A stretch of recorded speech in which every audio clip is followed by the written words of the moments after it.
Welcome back to Unboxing Logistics. I'm your host, Lori Boyer. Glad to be here from Easy Post. And today I have an exciting and interesting guest for us. We have Jonathan Salama, and he is joining us. And we're going to be talking today all things TMS, brokerages, all of these cool things that maybe you know about, maybe you don't. But I have brought John here today because he is going to teach us everything we don't know. John, you'll learn quickly with me. There's more I don't know than I do know. So happy to have you here. John, introduce yourself to our community. Thank you for having me. I'm Jonathan Salama. I'm the CEO and co-founder here at Transfix. I don't have your traditional logistic background. I come from the world of tech and data science. I'm originally from France, moved to the US for college with the intention to go back home. I met my wonderful wife a year after college and was never coming back. I started Transfix about 11 years ago now because I met my co-founder who had this idea for, at the time, what we thought was going to be very easy and was no roadblocks whatsoever. I can tell you weren't from the logistics world then. Nope. Just that has to be fairly easy. Manage matching shippers with trucking companies. What can go wrong? But it's been a wonderful journey, and I'm happy to be here. Awesome. Okay, so before we dive into our topic, I want to know a little bit. This season, I've been asking my guests, what is your go-to comfort food? You know, the phrase comfort food, the food you want when you are just need something little make you happy. That's an easy answer. It's pizza. Is there another answer? It has to be the only answer. Pizza is my answer, John. Now, I've heard all kinds of answers. Of course. John, I don't want to tell you this, but somebody whom I love said salad. Salad is my wife would say salad. Oh, see, that's who I wish I was. I wish I was the person who went for salad and comfort food, but I would be I'd be splitting the pizza with you. Yeah, happiness comes from pizza, I'm pretty sure. Absolutely. So, okay. We are going to be talking, as I mentioned, brokerages, TMS, just data, technology, how all of those, obviously tech, you said you come from this tech background, how that is changing the industry. I actually really love, isn't it cool, everyone, how John came in from outside the industry? I think that those kind of perspectives really bring so much insight and just help us look at problems from a different angle. So I love that. At the beginning of every episode, I like to make sure that if somebody had to drop off, if somebody left, that they come away knowing, at least a couple of takeaways. What are the most important things that you would want someone to learn or remember from today's session if they didn't remember anything else? Leveraging data to drive not only just decisions, but repetitive actions that can be either automated or drive for specific outcome. I think that's what we specialize in, and what we see over and over again is this notion that I don't have enough data, or it's too messy. There's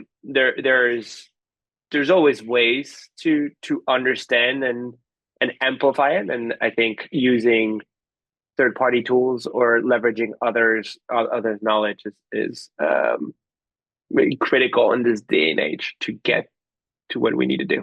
I love that. I am a total data nerd. I adore data, but data can be very overwhelming for people, and data can be really, my husband is the type where he gets data overload really easily and he doesn't know where to start. So I'm going to be excited to kind of pick your mind about, I think most people want to leverage data. They don't always know how and the best way. So we're going to get into that. Anything else that you would want people to come away with today, or is that the key factor?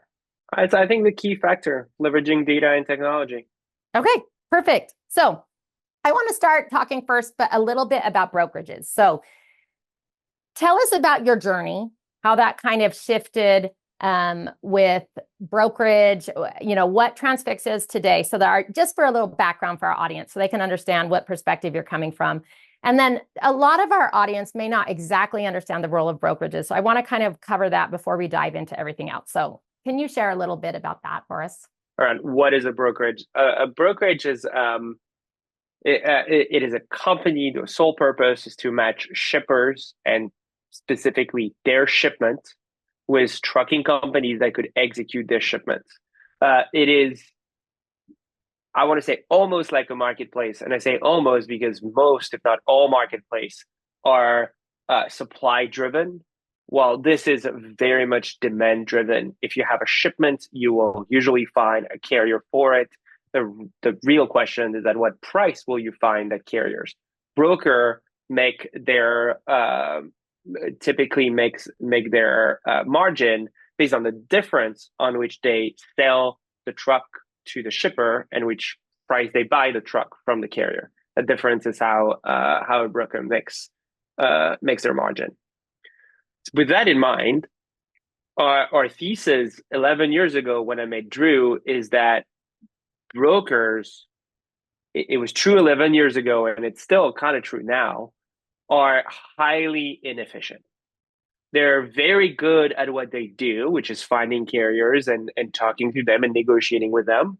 But there's a lot of paperwork that needs to happen in between. There's a lot of step that needs to happen between finding the shippers, bidding on the freight, winning and creating the shipment in your system, all the way down to delivering and invoicing.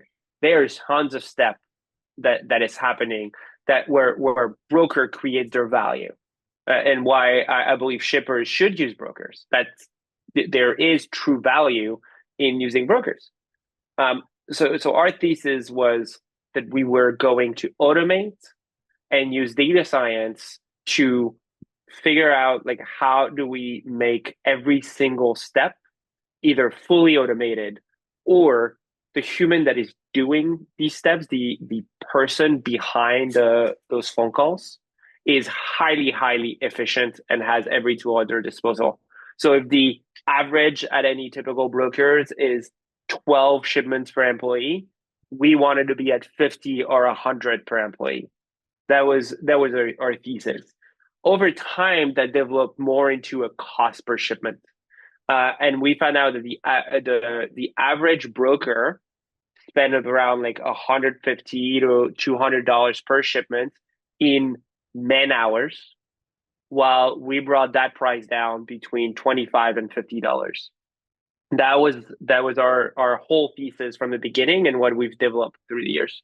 So, John, sometimes brokerages kind of get a bad rap. People don't always think the best of them. But you were saying for sure you've obviously you built a brokerage. What are the benefits? When should people I guess it seems like they'd be valuable for companies, but there may be some companies where brokerages don't make sense. Can you kind of walk our audience through pros and cons, so that they can know about that? In my opinion, every company should be using brokers.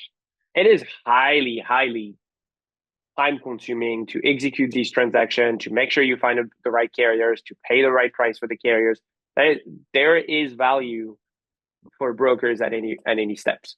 Now, to be fair and transparent, I don't have any I forgot the expression. I think is I don't have any horse in the race. Yes. Sometimes American idioms are tough. No, that was perfect. We are no longer a broker. We sold our brokerage to NFI and became a tech company supporting brokerage, which is why I can say honestly, I actually think brokers are helpful to every shippers out there and to every carriers out there. It's very true. Some broker has given brokerage a bad rep, but I think that's true for every profession or every group of individuals that there is. Like there's always some good apples and bad apples. For the large majority of brokers that we've talked to or we're interacted with, they generally want to do what's best for shippers and carriers. And I think they provide a very important service to both. Okay. Are there any signals if people are looking for a brokerage? Are there any red flags, any signs that they could look out for to say, like, maybe this brokerage wouldn't be the right type of brokerage or, something that would help them? Yeah, I think there are a lot of tools out there that helps you understand what is the proper market rate. What is the proper rate for a specific truck? And going to a broker that either is way below or way above that rate is Mm, definitely a red flag. And often, way too often, a way below the market rate is considered like, oh, great brokers. I'm going to go with that broker. And this is where trouble happens. There's a reason, yes. there's a market rate, there's a reason you should stick to it and not pay significantly below. Yes. I think that is so right on. It's the lesson we all know in life. When something seems too good to be true, it That's right. probably is. So be careful with it. Okay, so it sounded like what you're saying from brokerages, one of the main advantages, at least early on, were those kind of relationships and their ability to negotiate those kind of Yeah. things. Um, but you're saying that you think that it's more reliant or we need to have a focus on data today. Like, I guess, how have those kind of merged? So if you're a shipper, think about like every time you need to find, especially if you're small shippers and you have maybe one shipment out of one facility on a weekly basis, Okay. finding a trucking company that's going to execute that shipment is like taking a dart on a map of the US, hitting it, and you have to hit that exact point at the exact time that you will find a truck there. It's Yes. gonna be really hard. Yeah. Versus a broker who can aggregate that volume, use data to understand, all right, I have this many trucking companies that I have a relationship with that have likely a truck available at this area and this set of shipments from shippers. And they can aggregate those shipments and make these relationships on a macro level versus Mm. a one time. And this is where data comes in. This is where understanding the market rates comes in. This is where brokers can be highly more efficient at finding these carriers than shippers trying to hit the dart on the board at the right time. Have most brokerages moved to this kind of data model, or are there some who are still slower? They're certainly trying. Okay. It is really hard. We spent a whole decade with a team of data scientists that every day that I work with them, I'm more impressed by them. They I teach want to be me a every data day. scientist. They sound so It's cool. they're really cool. But I hope they're not all getting like massive ego boosts from this Yes, yeah, you interview. guys stop listening. Stop listening. Stuff. But yeah, it is our new business is trying to enable these companies who wants to be understanding their own data and their own buying power in the market and helping them make that step. It's really hard. Most of them have a from talking to a lot of them, they have a hard time understanding where to get started, how to understand their vast um, unstructured data. And that's why working with a partner is going to be key for them. So, how has this kind of digitization, the data coming into brokerages, how has that impacted kind of logistics and supply chain in general?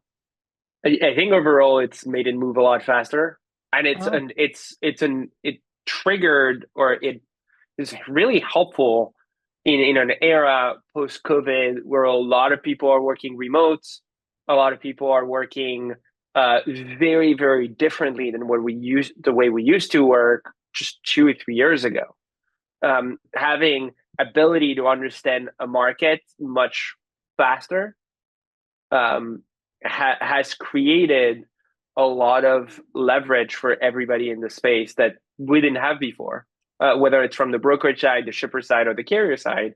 Um, and I think today's speed is what you demand from everything you use in your day to day life. If you load Netflix tomorrow and it takes 10 seconds to load a whole movie, you're going to be frustrated when yep. in hindsight, you're loading a whole movie on the computer in under 10 seconds. That's really impressive, especially if you're doing on a flight. I tend to be very frustrated with flight Wi-Fi when Oh, that's really yes. impressive tech. So this in the same thing happened in our day to day as a logistic expert. You want that accessibility, and it's finally at your fingertip. It hasn't been. It's definitely evolved in the last decade. Okay, so I want to talk about integration then with kind of other technology. We're talking about tech. And so specifically with your transportation management systems, your TMS, how do they kind of complement? Do they work in tandem? How do brokerages and TMSs kind of work together? Yeah, usually they typically integrate with each other really well. So we have, if for Transfix specifically, we have a TMS for shippers and we have a lot of tools for brokers. The TMS for shippers have uh, allows for a better aggregation of data so you can understand the performance of each brokers that you're using. The beauty of the brokers, you don't have to use just one. You can compare them with each other and understand their rates, understand their performance, and make sure that you're using the right one for the right loads. A TMS can help do that. A TMS can help organize all the communications that are happening on any given shipments, which typically is a lot. There is a lot of moving part on just a single shipment. It is every time I walk into a store, I'm impressed at how all the stuff got here. It took an army to get to to get all those goods into the consumer's hands. And it's impressive. Totally agree. The first time I went into even a warehouse, my mind was blown as I then thought of it on scale. I mean, it's incredible what we do in this industry. So speaking of TMS, so I've heard a lot of talk about maybe like the unbundling of a TMS. Can you explain kind of first what that even means and why people are talking about it? Yeah, so I think what like the first person I've heard say this is Dave Roaring from NFI. Okay. I'll give him credit for Okay. for Shout that out to term. Dave. Yeah. Not to put word in his mouth, but I think what I believe that means is no TMS today is good at everything. There's no one TMS especially for broker, less so for shippers. There's a lot of them out there. As I mentioned, we have our own. They're a lot more established.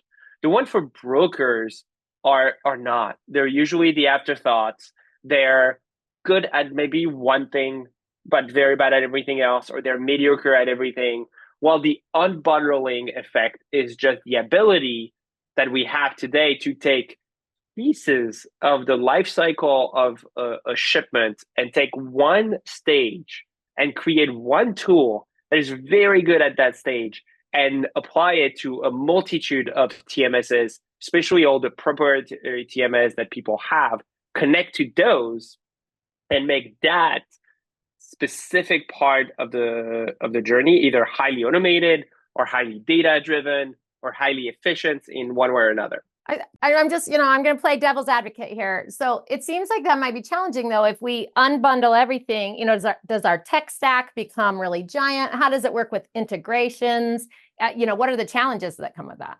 Yeah, there are tons of challenges. That's why that we don't the whole structure isn't happening just yet. It will probably happen in some future, but it allows you to create, or it allows us to create a TMS that over time can have feature that can be turned on and off, and that can be very central to everything, that can be good at everything, and can be very flexible to the need. Customizable, maybe. That's Yes, that's right, what I to was the need saying. of a specific broker, right? Like rather than trying to be rather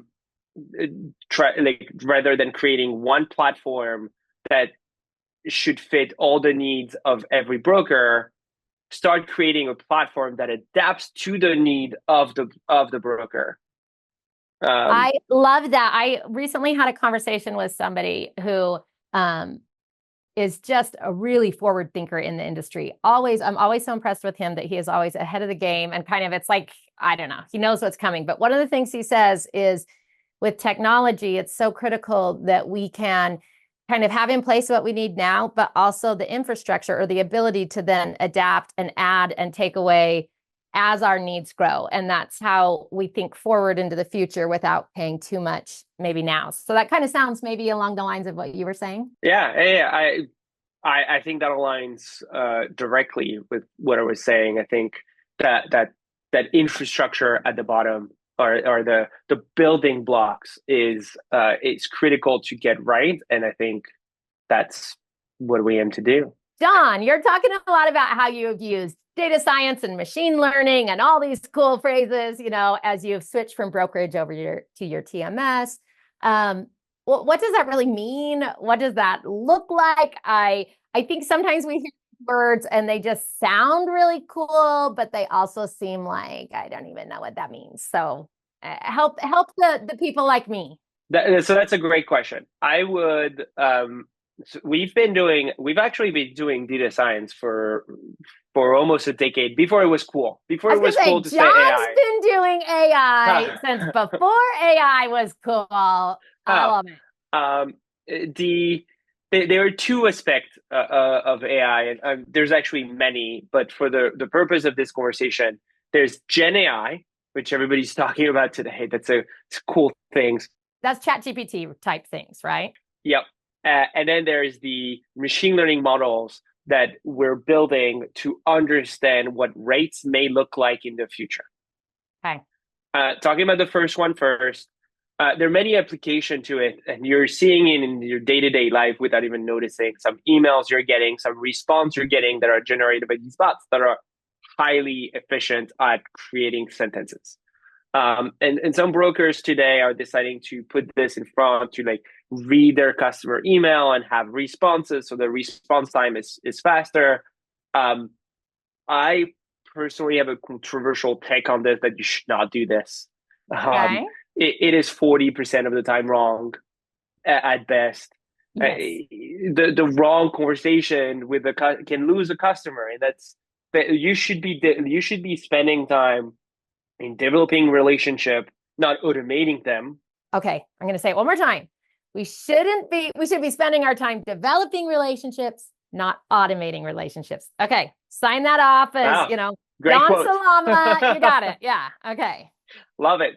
And so our all of the Gen AI that we've developed serves internal purposes to summarize all the communication that we've had on the shipment to create one quick paragraph so that our team doesn't need to go through 100 emails to understand what happened and can just understand, okay, this is the summary of what happened. I can talk to my customer quickly while the customer's on the phone. What happened on this shipment? I don't need to know. I look at the summary. And if the summary looks really strange, I just refresh the summary so that I'm not saying something that doesn't make sense. Having that filter to create that relationship, but make it efficient is where we think Gen AI, that's how we've been using it.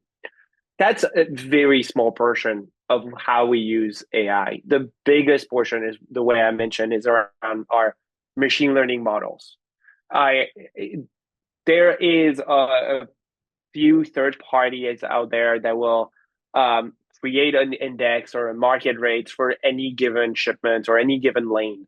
A lane being a city to another city. Understanding that rate is critical, but understanding as a broker your buying power against that rate is a lot more important. And understanding your buying power in 6 months from now, when seasonality either at a peak or at a trough, or that in this region there's going to be it's hurricane season, or so forth. Having that understanding ahead of time helps you set up 12-month RFPs, or it helps you set up a proper spot strategy for a specific shipper. Understanding what your buying power is really, really hard to do when you're asking a human. Because if you're asking two people at the same company working different region, what's your buying power on the other regions? They likely will have a different answer. Yep. Yep. And so having consistency into how you work with any shippers or any carriers create trust, and it creates predictability in your business, which is really, really important when you're building a brokerage. Predictability is probably the hardest things for us we were, but brokers are dealing with. So, okay, I'm going to throw a couple of questions just at you. I again, I'm a data person. I'm sure we're the same, John, because I love AI. I just can geek out on the imagination of the future and the potential applications of it. But the truth is, a lot of it's not quite used yet in the industry. We have a lot of hype about it, but sometimes we hear it's overused. Or what if I were going to ask you, where do you feel like AI and machine learning really like today make the biggest difference in what kind of aspects in the industry? For brokers specifically, Mm-hmm. in predicting either spot rate or contracted rate, Okay. and understanding your own costs, I think that is absolutely critical, and that's what everybody's using. Um, the um, Having the one thing that we've been using a lot, that is less number specific and more directed to carriers. We offer carriers what we've been calling recommended loads, using using some of the recommendation engine that you use in your day-to-day life. So if you go shopping and you put this white shirt on in your cart, and you see, oh, you may also like these blue pants. That algorithm, uh, Mm. like, it is a very well-defined algorithm in e-commerce, but it was Mm. really hard to tailor to logistics. And we're starting to move uh, towards a world where the day-to-day interactions you have with AI that you don't know is AI is appearing in logistic Yes. more and more. And so we're using these recommendations. We're using, as mentioned, all those machine learning models for rate recommendations. But there's actually there's even I was talking to a company the other day. They are doing training using AI. So the if you call in as a sales rep, and the bot on the phone on the other side is pretending to be a potential Mm. customers, and you have Yeah. to close them. There's another Oh, aspect that's where I found super cool. cool. That is way Uh, cool. Okay, I totally agree with you. I always say rates. So whether you're a brokerage, whether you're just a shipper and you're comparing, AI you are not going to get ahead unless you're using AI to compare. That is just such a cool way. I hadn't thought about the recommended load. So give an example. So maybe if you're shipping a certain lane or something, that the algorithm could predict this other one. Explain that to me. so if we see a carrier that does a lot of New Jersey to Chicago loads, or or some loads like this, we could start understanding, well, like, maybe they'll like a load coming in, picking up in Philly. It's not the same region, it's not the same market, but it is on the route. Maybe so it, the algorithm is a lot more complex than this. I'm just trying to like give a concrete example. No, that was so perfect. That was a great example.